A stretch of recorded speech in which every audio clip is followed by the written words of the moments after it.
పరుచుకుంటూనే ఉన్నాం. అయితే ఇక్కడ యేసు ప్రభుల వారు ఏమని సెలవిస్తూ ఉన్నాడంటే, ఈ యొక్క మందిరములో వ్యాపారము చేయుచున్నారు, ఈ మందిరాన్ని దొంగల గృహగా మారుస్తున్నారు, ఈ మందిరంలో క్రయ విక్రయములు చేస్తున్నారు, ఈ మందిరంలో రూకలు అమ్ముచున్నారు, వీటన్నిటినీ కూడా ఏం చేయాలంట? తీసివేయండి అని ఈ మందిరాన్ని నేను శుద్ధి చేయాలి అంటున్నాడండి. నిజంగా మీ శరీరాలను, మీ ఆత్మలను దేవుడు ఏం చేస్తున్నాడు? ఇదినారా, మీ శరీరం కూడా ఒక ఆలయమై ఉన్నది అని లేఖనములలో నిజంగా మనలో ఉన్నటువంటి ఆ పాపపు తలంపులన్నిటినీ కూడా దేవుడు శుద్ధి చేయడానికి సమర్థుడు అనేది జ్ఞాపకం చేసుకునేవారిగా ఉండాలి. అందుకోసమే మనం జ్ఞాపకం చేసుకున్నట్లయితే యేసు ప్రభుల వారు దేవాలయమును శుద్ధి చేసిన రీతిగా దేవుడు మన జీవితాలను కూడా, మన బ్రతుకులను కూడా ఆధ్యాత్మికంగా ఉంచడానికి, శుద్ధి చేయడానికి ఆయన సమర్థుడు అనేది జ్ఞాపకము చేసుకునేవారిగా ఉండాలి. ఆయన వాక్యాన్ని వింటూ ఉన్నావు, ఆయన్ని స్తుతిస్తూ ఉన్నావు, కానీ నీ హృదయంలో ఏముందండి? నీ హృదయము, నీ శరీరము దొంగల గృహగా మార్చబడి ఉందండి. కానీ దేవుని వాక్యం ఏం సెలవిస్తుందంటే, మీ శరీరములు దేవుని ఆలయమై ఉన్నవని మీరు ఎరగరా అంటూ ఉన్నాడు. నిజంగా ఈ ఆలయాన్ని పాడు చేసుకోకూడదండి.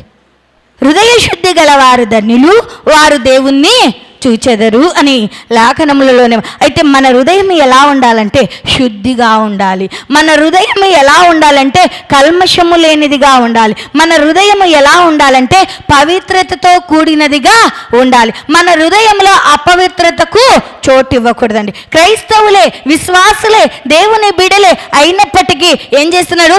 అపవిత్రమైన హృదయము కలిగి జీవించేవారిగా ఉంటున్నారు. ఈ అపవిత్రతను తీసివేయడానికి దేవుడు ఈ దినాన యెరూషలేము దేవాలయమును శుద్ధి చేసినట్లుగా నీ నా జీవితాలను, నీ నా బ్రతుకులను కూడా శుద్ధి చేస్తూ ఉన్నాడు అనేది జ్ఞాపకం చేసుకునే వారిగా ఉండాలి. అందుకోసమే మనము జ్ఞాపకం చేసుకున్నట్లయితే మందిరాన్ని కూల్చిది అని మనం చూస్తున్నాం. ఎక్కడండి?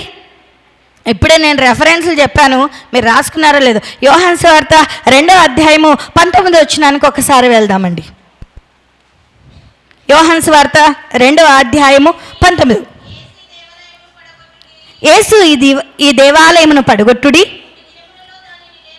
3 దినములలో దానిని లేపుదని వారితో చెప్పెను. చాలమ్మా, ఎందుకు ఆ దేవాలయాన్ని పడగొట్టమంటున్నాడు? మత్తయి సువార్తలో చదివాం కదా ఇంతవరకు. దేవాలయము పవిత్రంగా ఉండాలే తప్ప, పరిశుద్ధతకు నిలయంగా ఉండాలే తప్ప అపవిత్రతగా ఉండకూడదు. ఎందుకు అది అపవిత్రతగా మారిపోయిందంటే, ఆ మందిరములో ఏం చేస్తున్నారు? వ్యాపారము చేస్తున్నారు, క్రయ విక్రయములు చేస్తున్నారు, డబ్బు మార్పిడి చేస్తున్నారు. ఇది అపవిత్రతతో కూడినది కనుక ఈ దేవాలయాన్ని పడగొట్టుడి, నేను 3 దినాల్లో దీన్ని లేపుతాను అంటున్నాడు తిరిగి. నిజంగా ఒకసారి మన జీవితాలను ఆత్మ పరిశీలన చేసుకుందాం. నీ పాపపు స్థితినంతా కూడా పడగొట్టుకో.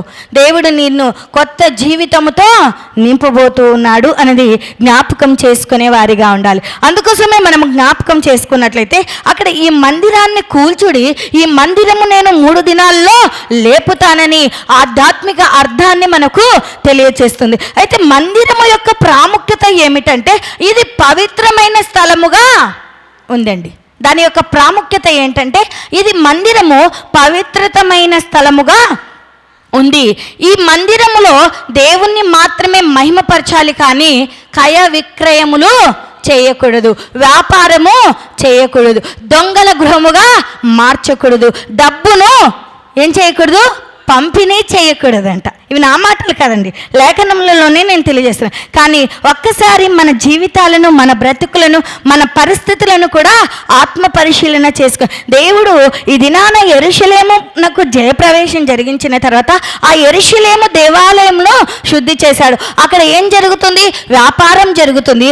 ఆ యొక్క పరిశుద్ధమైన స్థలాన్ని దొంగల గృహగా మార్చారు. అది దొంగల గృహగా ఉండకూడదని దాన్ని శుద్ధి చేసి అది పవిత్రతకు నిలయముగా, భక్తి ప్రార్థనలకు నిలయముగా ఉండాలి అని దేవుని యొక్క ఉద్దేశం. అయితే నీ హృదయము కూడా భక్తితో నింపబడాలి, కానీ నీ హృదయము పవిత్రతగా ఉండాలి. కానీ నీవు దేవునికి ప్రార్థించే స్థితి ఉండాలి, కానీ నీలో పాపపు జీవితము ఉండకూడదు. ఉంటే దేవాలయమును పడగొట్టినట్లు, దేవాలయమును కూల్చినట్లు మన జీవితాలను కూడా ఆయన తీసివేయటకు సమర్థుడుగా ఉన్నాడు అనేది జ్ఞాపకం చేసుకునేవారిగా ఉండాలి. అందుకోసమే మందిరములో దేవుని యొక్క ప్రార్థనలు చేస్తారే తప్ప, మందిరములో బలులు అర్పిస్తారే తప్ప, మందిరము దేవుని సన్నిధిగా అనుభవించాలే తప్ప ఇక్కడ ఏం చేయకూడదండి. ఇది మనల్ని కూడా ఆత్మ పరిశీలన చేసుకోవాలి. ఏం చేయకూడదంట? వ్యాపారము చేయకూడదు, క్రయ విక్రయములు చేయకూడదు. కానీ దేవుని ఆవరణంలో అనగా బయట ప్రాంతంలో వ్యాపారం చేస్తుంటే చాలామంది ఏం చేస్తున్నారండి? మౌనంగానే ఉంటున్నారు. కానీ ఇది పవిత్రతకు నిలయం అండి. ఇది దేవుడు మనందరితో కూడా సూటిగా హెచ్చరిస్తూ ఉన్నాడు అనేది జ్ఞాపకం చేసుకునే వారిగా ఉండాలి. నిజంగా ఒక్కసారి దేవుని ఆవరణంలో, దేవుని ప్రాంగణంలో ఏం చేయకూడదంటే క్రయ విక్రయములు చేయకూడదు, వ్యాపారము చేయకూడదు, దొంగల గృహముగా మార్చకూడదు.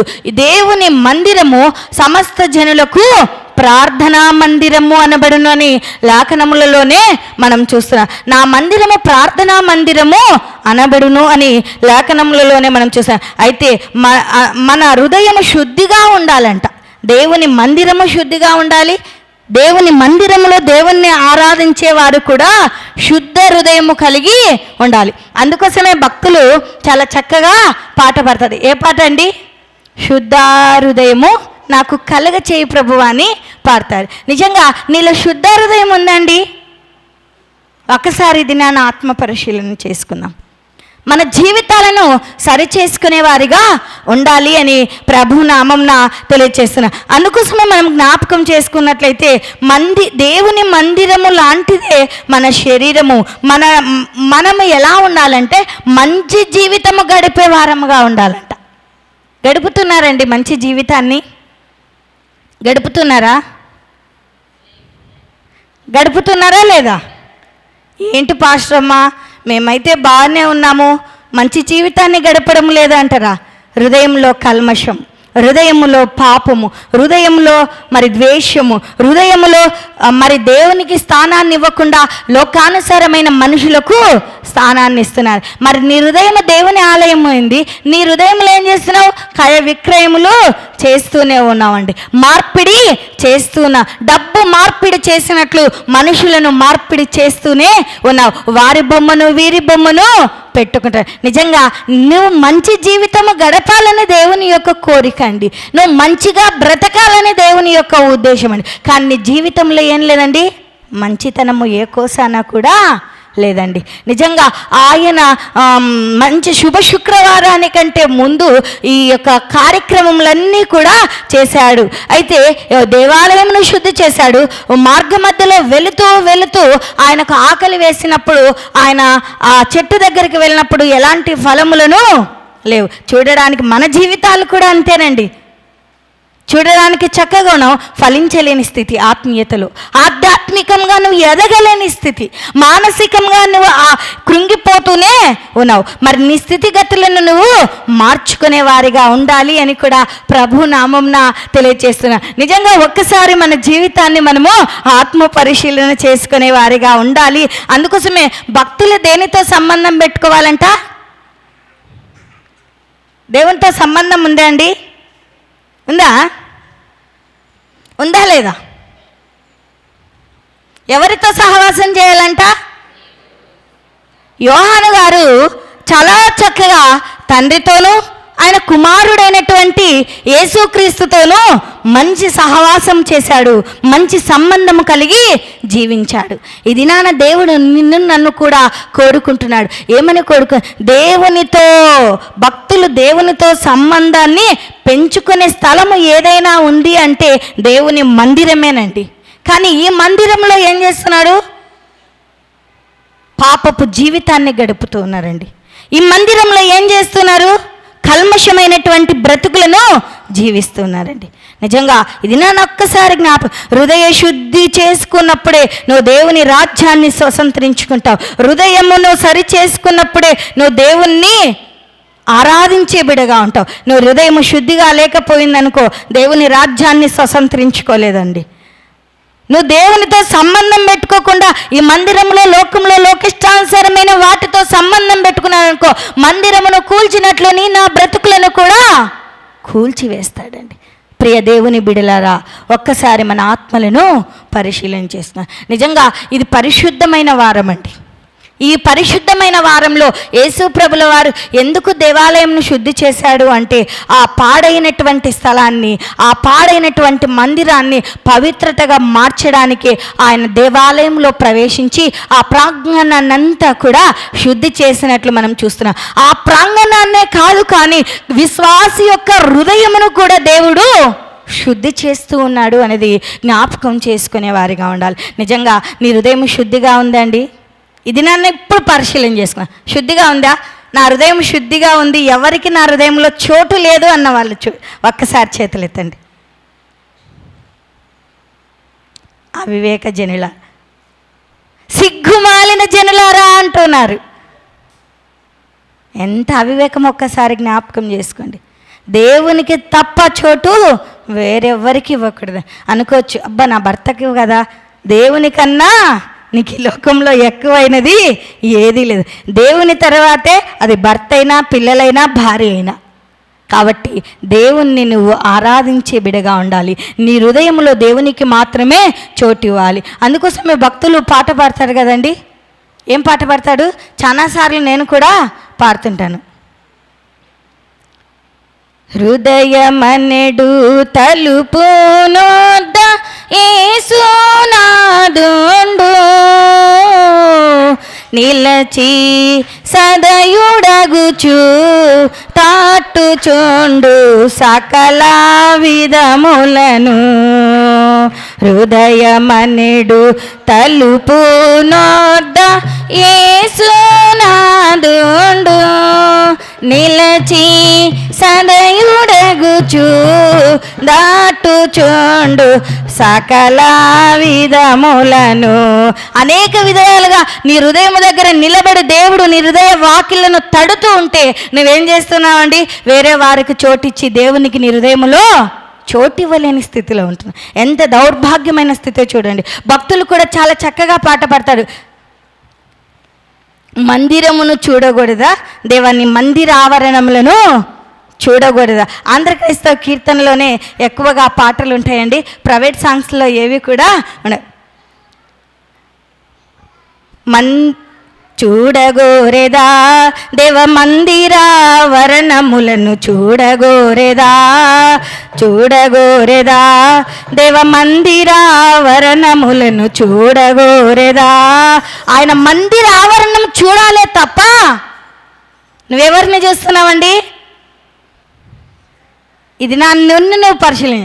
నీ భర్త వచ్చాడో రాలేదని చూస్తున్నావా? కాదండి. నువ్వు దేవుని మందిరంలో వచ్చిన తర్వాత దేవుని వాక్యం మీద ఉంచాలి. ఆ వాక్యము నిన్ను ఏం చేయాలి? నీ శరీరాన్ని ఎట్టయితే సబ్బుతో శుద్ధి చేసుకుంటావో వాక్యముతో ఉదక స్నానము చేసుకోవాలంట. నీ హృదయాన్ని శుద్ధి చేసుకోవాలంట.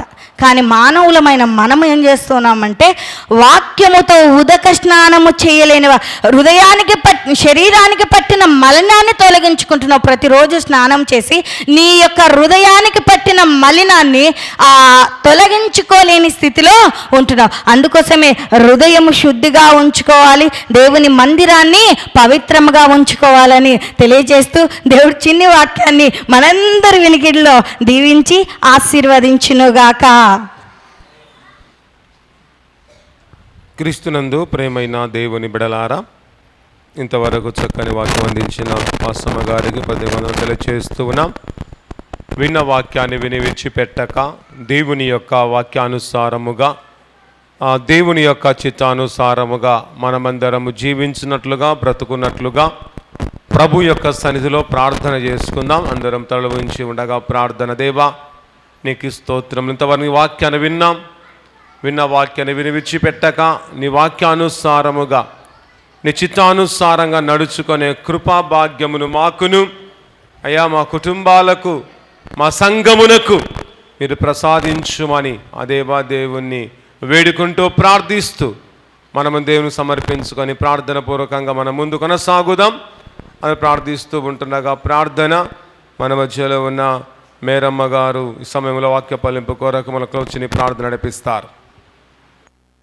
అయ్యా, పగలంతయు కాచి కాపాడి నీ రెక్కల చాటును మమ్మల్ని భద్రపరుచుకున్నవాడా నీకు స్తోత్రాలు. నేను విశ్రాంతి రోజు ప్రభా ఈ మట్టలాదివారం సంతోషంతో ఘనంతో వీధి వీధిన కేకలు వేస్తూ నిన్ను స్తుతిస్తూ నిన్ను గణపరిచి నీ మయంపరిచామయ్యా నీకు స్తోత్రాలు ప్రభా. అయ్యా, నువ్వు ఇచ్చిన సమయాన్ని వృధా చేసుకోకుండా నీ కొరకు కనిపెట్టుకునే భాగ్యాన్ని మాకు ఇచ్చినందుకు నీకు స్తుతిలో స్తోత్రాలు ప్రభా. అయ్యా, ఈ రాత్రి కళ సమయంలో ప్రభా నీ దాసరాలు నిలబెట్టుకొని చక్కటి వర్తమానాన్ని వినిపింపజేసింది. నేను ఆ వాక్యాన్ని విని విడిచిపెట్టకుండా మరుదయలలో ముద్ర వేసుకుని వాక్యానుసారంగా మేము నడుచుకునేలాగున సహాయాన్ని మాకు దయచేయమని అడుగుచున్నామయ్యా. అయ్యా, పండగ సందర్భంలో ఉన్నామయ్యా, సంతోషంతో ఘనంతో ప్రభా పండగ జరుపుకున్నటకు సహాయాన్ని మాకు దయచేయమని అడుగుచున్నామయ్యా నీకు స్తోత్రం.